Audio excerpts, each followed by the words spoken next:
الفتاة أن الله يعفو عنا وعن والدينا وعن مشايخنا وعن أهل الحقوق علينا عن جميع المسلمين والمسلمات والمؤمنين والمؤمنات وأن الله يرزقنا العلم والعمل ويحفظنا من الزيغ والزلال وأن الله يغفر ذنوبنا ويذهب عنا غيظ قلوبنا ويجرنا من مضلة الفتن ما ظهر منها وما بطن وأن الله يحفظ علينا الإسلام والإيمان ويختم لنا بالحسنى وإلى حضرة النبي محمد صلى الله عليه وسلم الفاتحة.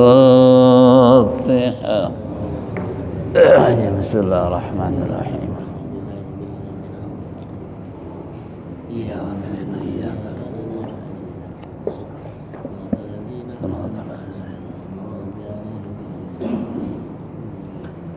يا ربي بالمصطفى بلغ مقاصدنا واغفر لنا ما مضى يا واسع الكرم يا ربي بالمصطفى بلغ مقاصدنا واغفر لنا ما مضى يا واسع الكرم بسيد الخلق شمس الحق متسم محمد خير معصوم ومتسم يا رب بالمصطفى بلغ مقاصدنا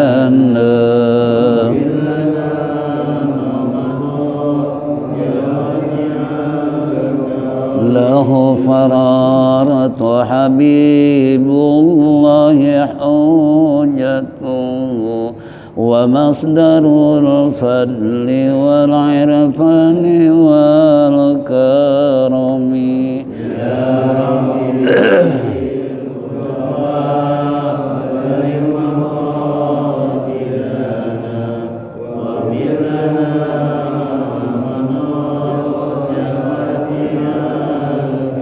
أصل الوجود وروح الكون بهجته زين الشمائل والأدب والسيم يا رب بالمصطفى بلغ مقاصدنا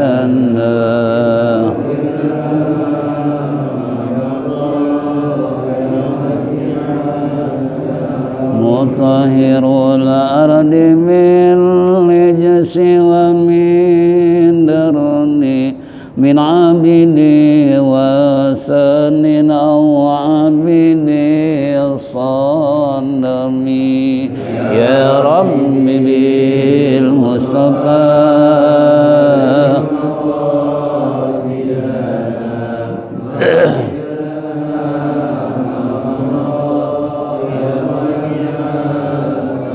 لله من منقذ الإنسان من سقر خير البليات من عرب ومن أجم يا رب بالمصطفى بلغ مقاصدنا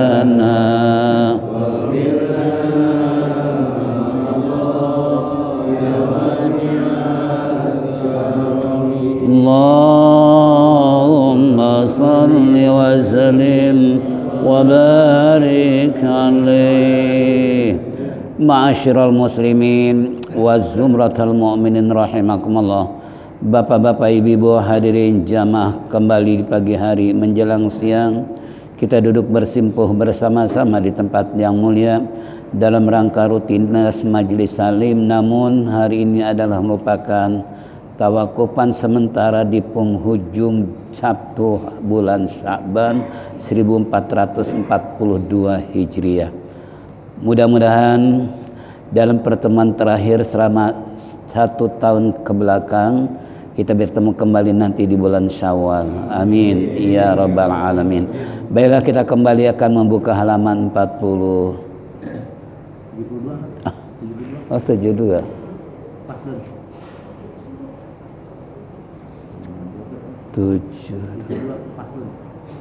Paslon. Oh iya.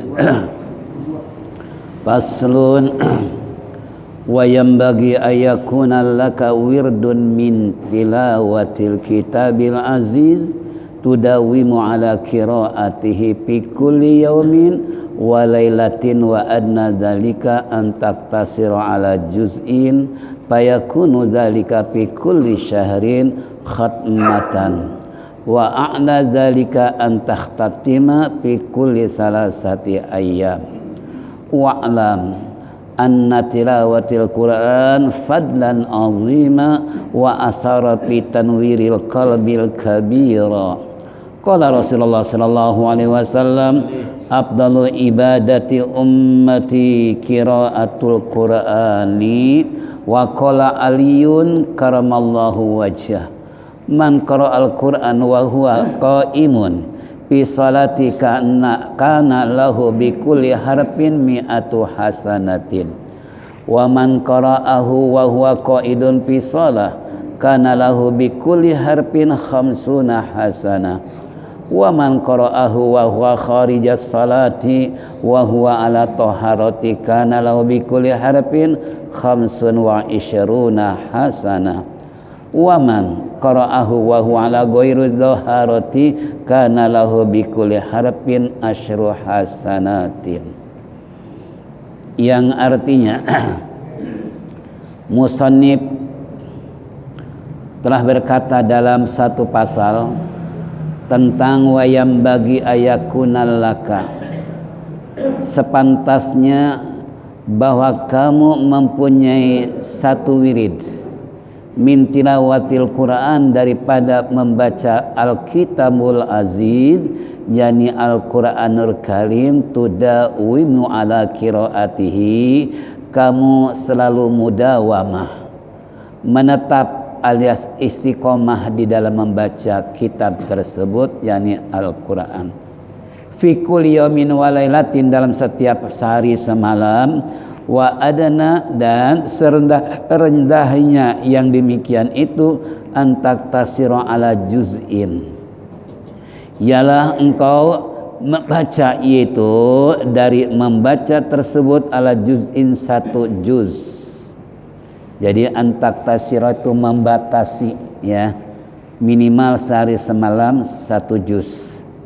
Payakunu, maka jadi yalika wirid tersebut adalah fikuli syarin, dalam membaca Al-Quran pada setiap bulan, khatmatan, berarti hatam satu bulan.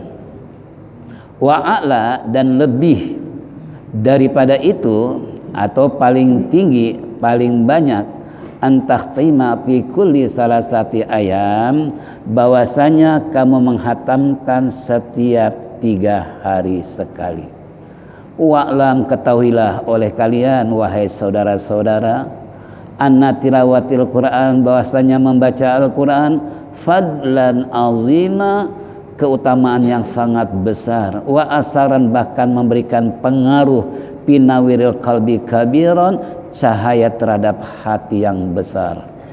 Qala Rasulullah sallallahu alaihi wasallam, telah bersabda Rasulullah sallallahu alaihi wasallam, afdalu ibadati ummati qiraatul Quran, yang paling utama ibadah umatku adalah membaca Al-Quran. Wa qala Aliyun karamallahu wajhah, telah berkata Sayyidina Ali karamallahu wajhah, man qara'a al-Qur'ana huwa qa'imun, barang siapa membaca Al-Quran sambil berdiri, fi salati, di dalam salat, kana lahu bi kulli harfin mi'atu hasanah, adalah setiap satu huruf dibalas oleh Allah 100 kebaikan. Lalu yang kedua, man qara'ahu wa huwa qa'idun fi salati, barang siapa membaca sambil duduk di waktu salat, kana lahu bikulli harfin khamsus hasanat, adalah baginya sama setiap satu huruf 50 kebaikan. Wa man qara'ah wa huwa kharija sholati, dan barang siapa yang membaca di luar daripada waktu salat, wa huwa ala taharati, dia dalam keadaan bersuci yakni wudu, kana lahu bikulli harfin khamsun wa ishruna, maka setiap huruf dicatat oleh Allah 25 kebaikan. Wa man qara'ahu wa huwa ala ghairi taharah, barang siapa yang membaca yang tidak bersuci alias berwudu, kana lahu bikulli harfin asyru hasanatin, baginya adalah setiap satu huruf 10 kebaikan.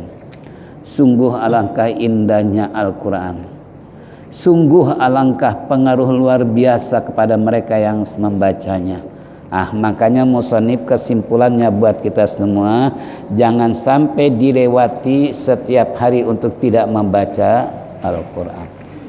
Malah di hadis lain minimal 200 ayat. 200 ayat.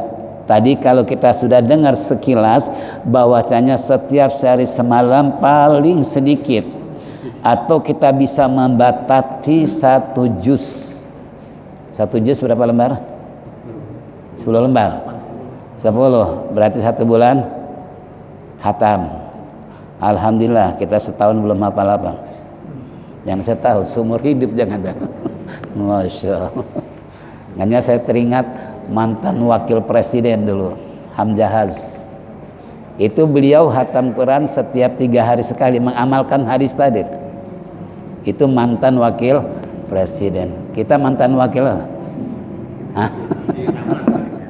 Masya Allah, nggak pernah kita punya jabatan yang begitu tingginya, namun hatam Quran boro-boro 3 hari, setahun sekali aja Bang. Itu Hamjahaz. Karena guru kita ngajar di rumah beliau kalau bulan puasa. Ya, beliau cerita bahwasanya dia harus menghatamkan Quran minimal 3 hari sekali, harus hatam Quran.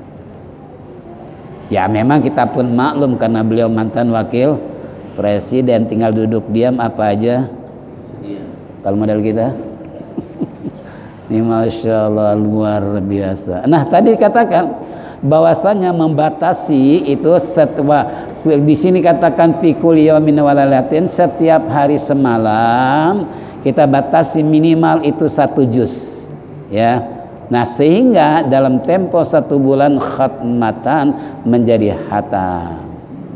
Bila kullu wa'ala yang paling atas, yaitu menghatamkan dalam setiap 3 hari sekali. Nah, ini rupanya hadis ini ya, Hamjahaz mengamalkan hadis ini. Tapi kalau ulama-ulama salafus saleh sih jangan dibilang, jangan 1 hari 5 jam hatam Quran. Kira-kira kayak apa ya? Coba baca biografi Imam Syafi'i kayak apa, ulama-ulama terdahulu kayak apa, mereka begitu antengnya kalau sudah membaca Al-Quran. Kalau kita baru beberapa menit aja udah nguap melulu, udah capek pengen berbaring dan sebagainya. Masya Allah. Nah kemudian kenapa sih kita dianjurkan oleh musannif berdasarkan sumber tentunya hadis Nabi kita Muhammad sallallahu alaihi wasallam? Karena membaca Quran itu adalah merupakan keutamaan yang paling besar. Tidak ada ibadah yang paling besar umat baginda Rasulullah sallallahu alaihi wasallam melainkan baca Quran. Yang kedua, wa asaran fi tanwiril qalbi kabiran, juga memberikan bekas cahaya terhadap hati orang yang membaca Quran yang besar. Nah ini karena Quran itu merupakan Al-Majid, Quran adalah merupakan Quranul Azim dengan istilah macam-macam, apalagi produk Quran sekarang ya, di luar isian di covernya aja macam-macam ya, ada Al-Majid, ada apa lagi, ada Ijaz, apalagi itu banyak sekarang ya. Kalau dulu kan cukup Al-Quranul Karim, sekarang dibuat satu mode, nah sehingga orang mungkin menjadi tertarik dengan kata-kata yang cukup simpati untuk membuka dan membaca Al-Quran. Apalagi covernya berbagai macam warna-warni, diisi dengan tajwid, keterangan-keterangan bacaan dan lain sebagainya. Itu sudah lengkap sebetulnya. Ya, bahkan saya pernah waktu beli kitab di Darul Ulum di daerah Jalan Hashim ya, Asy'ari, daerah Tanabang. Itu kan punya orang Arab. Begitu saya masuk, karena udah dekat dengan beliau, ya akhi, mau cari apa antum? Ana mau cari ini nih. Nah, langsung dia mengambil Quran yang dibuat dari bulu domba. Apa dia bilang?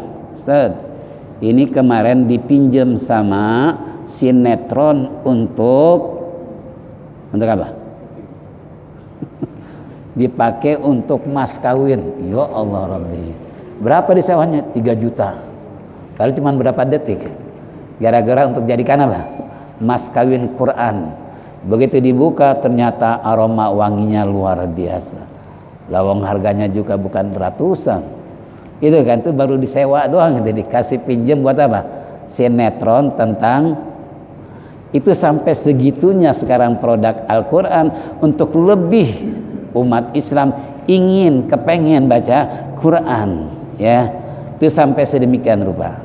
Nah, makanya di sini pantas kalau seandainya musannif mengatakan ana tilawatil Qur'ani faddan azima wa sanafi tanwiril qalbi kabiran, akan memberikan bekas cahaya kepada hati yang besar. Paling tidak ya tenang hati kalau udah baca Quran.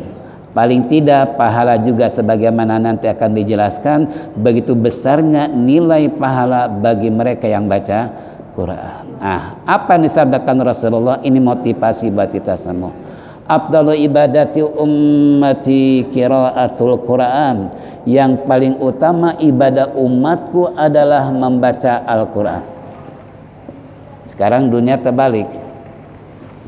Yang seharusnya jadi langganan baca Quran, ini baca koran. Luar biasa. Anggota DPR bukan, MPR bukan yang jadi langganan, kecuali anggota DPR, MPR untuk membaca seluruh apa yang ada dalam berita, kan gitu.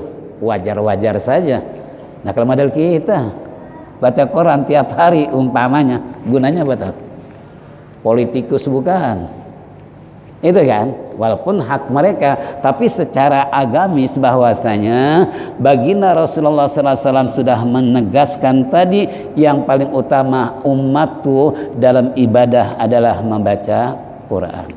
Seharusnya Quran jadi langganan bacanya. Ini kagak, Quran jadi langganan. Quran gak pernah.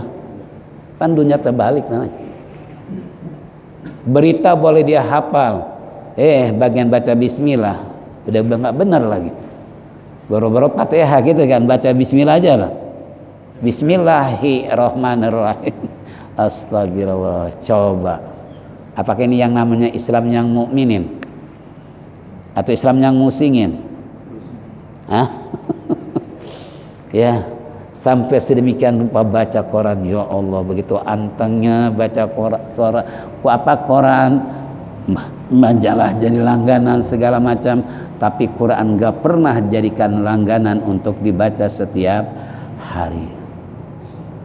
Makanya ulama-ulama dulu memberikan wirid kepada kita semua, terutama saya dari Al-Maghfulah, ya ke Haji Hashim Adan tuh suruh membaca 10 surat. Nah, tadi pertama untuk memenuhi hadis Rasulullah minimal 200 ayat, apalagi sampai 1 juz. 1 juz kira-kira berapa ayat?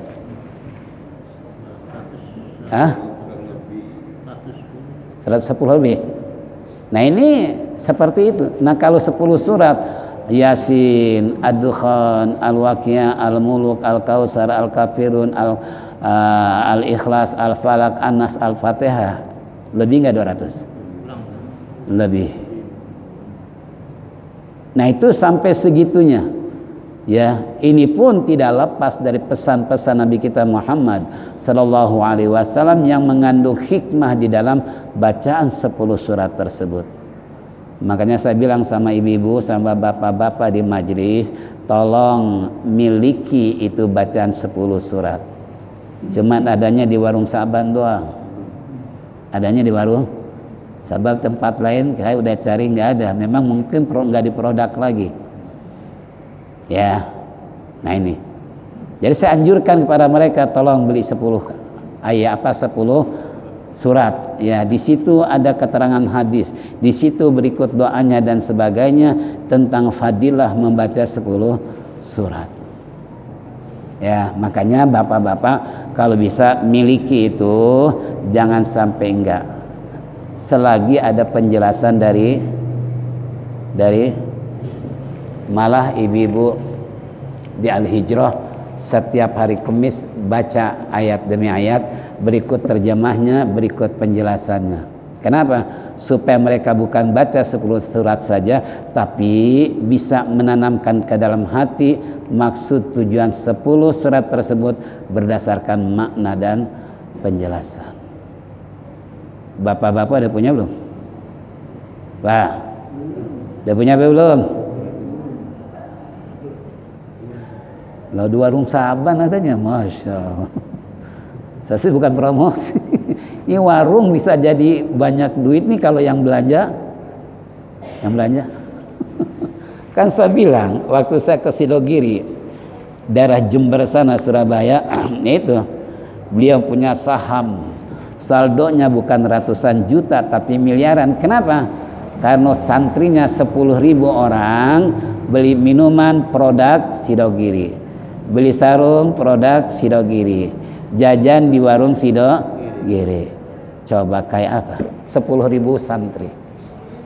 Ya, makanya saya ketika datang ke sana dengan anak keluarga sana, begitu lihat, ya ternyata ya tadi mereka tidur di bawah pohon pisang pun jadi, dimanapun jadi. Ya, mungkin kalau sekarang sudah luar biasa pembangunan. Ini kembali buat kita semua. Itu bukan di situ saja. Makanya kita pun melakukan satu survei atau studi banding di pondok pesantren yang sudah begitu majunya seperti Agim Bandung, kita ke sana. Yusuf Mansur atau Ilah Maripin segala macam, itu karena mereka punya produk sendiri dalam warung masing-masing, jadi nggak mengandalkan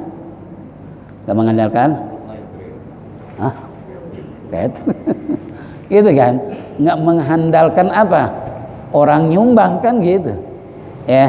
Kalau kita nih, kalau ingin maju nih Sa'ban nih, terus terang aja tiru tuh mereka.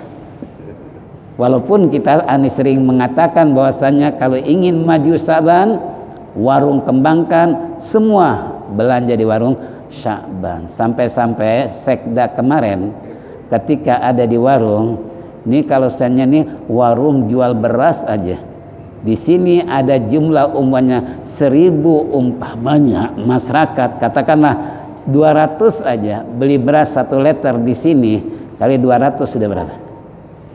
Sebulan berapa liter? Keuntungan kayak apa? Itu saya sendiri di depan beliau cerita seperti ini.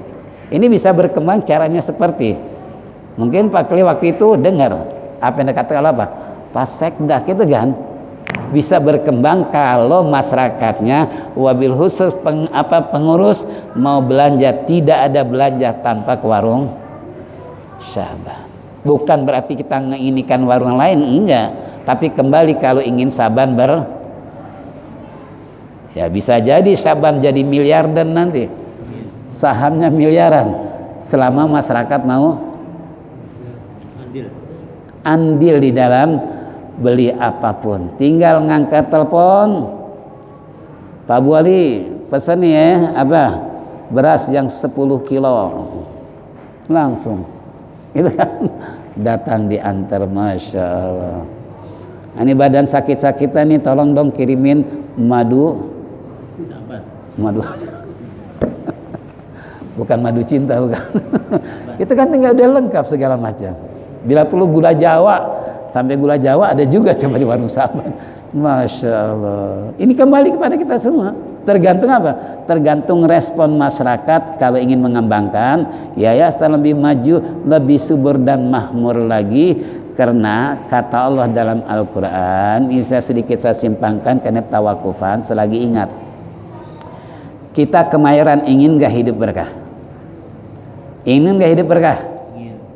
Al-barakatu khairum min ilahiyin. Yang namanya berkah adalah kebaikan yang Allah berikan kepada hambanya, yang baik sedikit cukup, banyak bisa. Itu kan namanya berkah.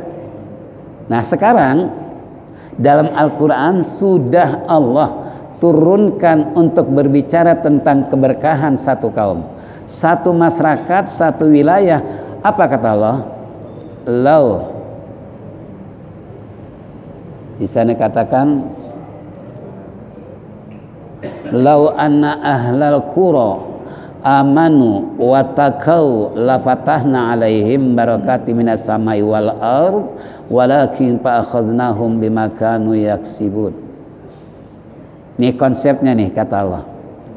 Jikalau satu wilayah, satu daerah, satu apalagi kampung atau satu penduduk, pertama mereka penduduknya dalam keadaan beriman, yang kedua bertakwa kepada Allah, ini la patahna, ini lam nih tahqiq, sungguh benar-benar seakan bukakan pintu keberkahan buat masyarakat yang mereka dalam penduduknya beriman dan bercoba. Itu udah janji Allah. La fatahna alaihim barakati minas sama, kami akan berikan keberkahan yang datangnya dari langit, termasuk yang diproduk oleh hasil bumi. Namun sayang kata Allah, berapa banyak mereka yang mendustakan ayat-ayat kami, akibatnya mereka rasakan sendiri kayak apa? Hidup susah, ekonomi murat marit. Kenapa? Ya karena tadi penduduknya enggak beriman, enggak bertakwa kepada Allah. Nah sekarang untuk mencapai iman dan takwa di Saban, masjid pembinaan umat kayak apa? Hampir setiap hari ada pengajian supaya masyarakatnya beriman dan itu udah janji Allah. Apalagi bulan puasa nanti, jangan kaget kalau tidak ada ngaji setiap hari, tidak ada hari tanpa di bulan puasa udah disiapkan. Makanya masyarakat kalau ingin berkah, mudah mencapai suatu keinginan, ya tadi iman takwa. Iman takwa bisa tertanam di dalam hati dan bisa dia tahu bagaimana orang beriman dan bertakwa kalau ngaji. Kalau nggak ngaji tahu dari mana? Ya, nggak percaya juga. Itu janji Allah. Innallaha la yukhliful mi'ad. Janji Allah nggak meleset kata Allah. Kalau memang masyarakatnya, penduduknya dalam keadaan beriman dan bertakwa, Allah bukakan pintu keberkahan. Nah kemudian saya singkat karena nggak sampai seperti biasa, karena ada sesuatu hal yang perlu kita ingin bicarakan. Lalu yang kedua itu hanya sepintas saja tambahan. Kalau ingin berkah, istilahnya daerah Kemayoran, RW 7, RW 5, RW 6 penduduknya harus beriman dan bertakwa. Bisa mencapai iman takwa kalau mau ngaji. Itu kan? Nah kalau nggak ngaji dapat dari mana? Udah ngaji aja nggak dapat, apalagi nggak mau. Itu padahal Allah dikasih konsep tuh, tinggal kita jalanin doang istilahnya, kita tinggal lakukan. Kenapa kok begitu beratnya? Pantas kalau Rasulullah menyabdakan, kalau masuk surga banyak tantangan, kalau masuk neraka nggak ada tantangan. Ada tantangan nggak masuk neraka? Nggak ada. Tapi masuk surga, oh banyak liku-likunya, banyak alasannya. Inilah itu segala macam. Padahal di rumah cuma nonton sinetron doang. Tapi alasannya kayak apa? Ya, ini contoh. Yang terakhir dalam bahasan kita, mari kita simak apa yang dikatakan oleh Sayyidina Ali karamallahu wajhah, man qara'al Qur'ana wa huwa qa'imun fi salati kana lahu bi kulli harfin mi'atu hasanatin. Barang siapa yang membaca Quran di waktu sholat sambil berdiri, baginya pahala 1 huruf 100 kebaikan. Bismillahirrahmanirrahim. Berapa huruf? 19 huruf. 19 kali 100 berapa? 190 kebaikan cuman baca bismillah. Bagaimana kalau sampai Fatihah? Bagaimana kalau ditambah dengan surah? Masya Allah. Makanya saya waktu umroh tuh ketemu orang Bangladesh. Karena Bangladesh kan cirinya badannya putih, bersih, cakep gitu kan. Dia sambil megang Quran sambil sholat.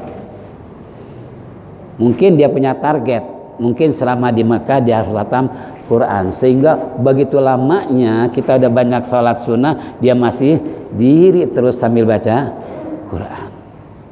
Ini pahalanya satu huruf 100 kebaikan. Kalau dalam sholat sambil berdiri sholatnya baca Quran satu huruf 100 kebaikan. Yang kedua, wa man qara'ahu wa huwa qaidun fi sholati kana lahu bi kulli harfin khamsuna hasanah. Barang siapa orang yang membaca Quran di dalam salat, salatnya sambil duduk. Bisa enggak salat sambil duduk? Bisa, tergantung situasi dan kondisi. Karena kata Allah dalam Al-Qur'an, la yukallifullahu nafsan illa wus'aha. Allah tidak membebani seseorang melainkan sesuai dengan kemampuannya. Itu namanya rukhsah. Enggak sambil diri, boleh sambil duduk. Sambil duduk kita baca Quran satu huruf 50 kebaikan. Kapan kita bisa meraih kebaikan di sisi Allah kalau bukan di saat sedang baca Quran? Masya Allah, luar biasa.